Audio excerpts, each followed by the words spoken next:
Beautifully said. 9/11 was meant by the scientific dictatorship, the controllers, in their own documents. They talk about how they would stage massive terror attacks to get total power. It was meant to be the event to set up a planetary police state. I believe 9/11 is going to end up, and also these premeditated offensive crimes against humanity, these offensive preemptive wars, I believe it's going to be their Waterloo, Charlie. I hope you're right, Alex. I hope you're right. I mean, this stuff happens in broad daylight, and that's the arrogance. That's the pathology that we're dealing with here, and we just need to keep asking the hard questions, keep insisting that people don't allow ourselves to be dismissed, just pushed over there. And I think it's like what Aaron Russo said so wonderfully in his final interview in that wonderful documentary that you put together with him. He says, "Don't be afraid to be called stupid. Don't be afraid to be called crazy. Don't be afraid to have a voice. Don't be afraid to stand up and say, wait a minute, people, this doesn't make any sense." And I'm insisting that somebody look at this. Somebody that has the power to make a change needs to look at this. Enough. Well, Charlie Sheen, your courage is an example to all of us. A man who is the highest paid TV actor out there, 5 children, a great life, and takes a lot of risk. And I know this has been good for your soul, as you've said many times to me, food for the soul, but at the same time, very stressful.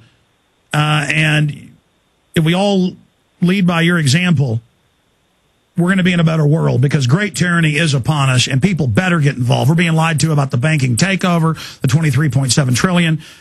I know you'd also said that the Obama deception, you'd supported Obama, really also helped crystallize that why isn't he calling for a new investigation? What was your take on the Obama deception? I thought it was a masterpiece, Alex. Really, I think it should be mandatory viewing for anybody in this country, especially those who voted for him like myself, and anybody else on the planet that wants the truth about what's really going on. And I would urge people to get it, make copies, hand it out, promote it, insist, organize groups to watch it, hold screenings. I think it is along with Endgame, it is one of the most important documentaries ever produced. And I tip my hat to you for having the courage to deliver such an important historical piece. And I'm just freaking just proud to know you, man. Hey, I'm proud to call you my friend. Hey, I'm proud to call you my friend. We didn't go over all the 20 points that are in your letter. Though? You know what? They speak for themselves. And the mainstream media ain't going over the 20 points either. And what does that say? What does that say, Alex? They won't even talk about them. If I'm so crazy, if I've aligned myself with so many nutbags, and how dare I'm so unpatriotic, and I'm such a complete nut job. Why won't they address what I wrote? Why won't they address what we assembled? Why won't they even look at it or even talk about it? That speaks volumes. That shows their hand.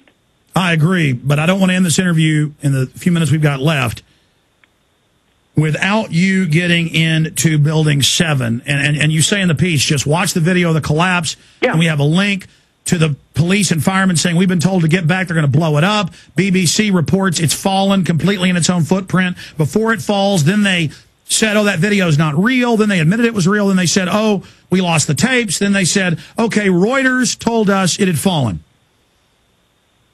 Yeah, they didn't really have their story straight. Or they got the story and then they just rolled it out early.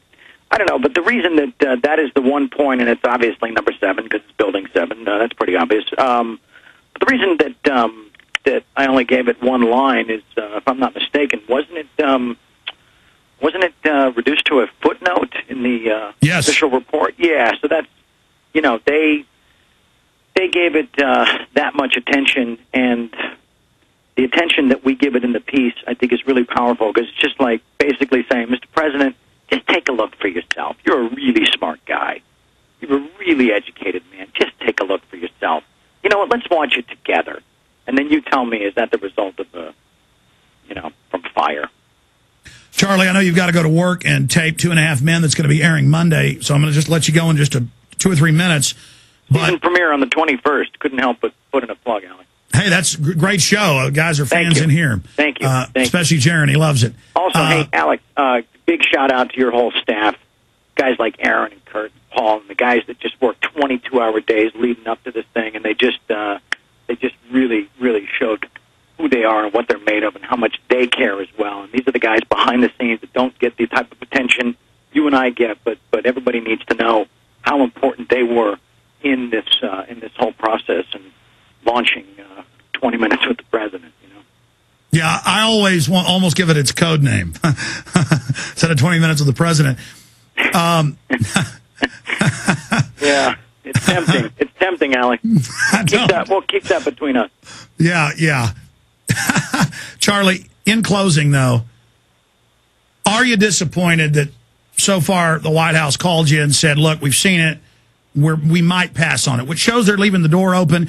I know you're calling people to go out, get involved, go to town halls, go to his press conferences. You're asking, I know you've asked me to ask folks to tell people to go to the press conferences of the president, go to demonstrations. Let's make this a big issue. Let's beat the drum.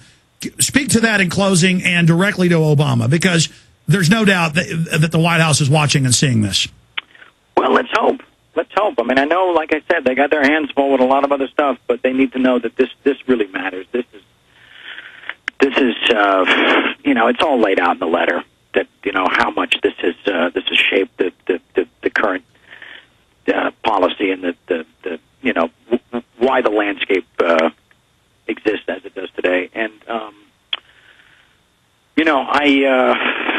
if they cannot meet with myself and certain family members, they really need to write me a letter and explain why. I wrote them a letter, and they need to explain why, and they need to know that letter will be made public, because it's important that people know how they feel about this. That people know, if they got nothing to hide, then why are they avoiding it?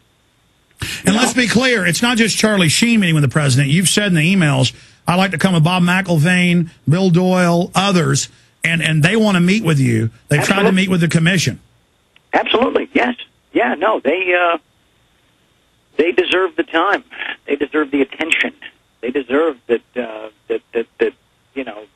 that our commander-in-chief would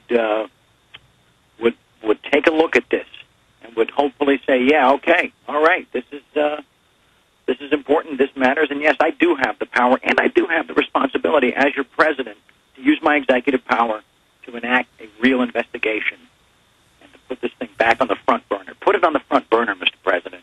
Enough's enough. So bottom line, you're saying at least publicly respond to the 20 questions, or just respond to 6 of the 10 commission members and 2 of the 5 council members saying it was a fraud, a criminal cover-up. Anything, Alex, just acknowledge it. Just be courageous enough and compassionate enough to acknowledge it. That's all I'm asking. And if we can take it further, great. But just acknowledge it. Stop treating us like we don't matter. All right, Charlie Sheen, he's going to go tape for the 21st of this month, premiere of 2.5 Men. We're going to let him get to work. How are the fires out in Los Angeles? Getting under control? Yeah, no, the fire teams out here did an amazing job getting this stuff put out as quickly as possible. And unfortunately, there were some lives lost, and our hearts go out to their families as well. But the skies are clear, and everything's back to normal. Yeah, it was like a week and a half ago when I was there. It was like flying into hell, and you had ashes raining down in your backyard. Yeah, it was, it was interesting. It created sort of a symbolic climate for creating this peace as we went through it. Charlie, I love you. And I love you too, man. And I love your passion, and I love everything you're doing. And it was great seeing your dad and mom when they came over. And say hi to Al, say hi to Lance. I will. Say hi to the whole crew, and God bless you, my friend. God bless you, Alex.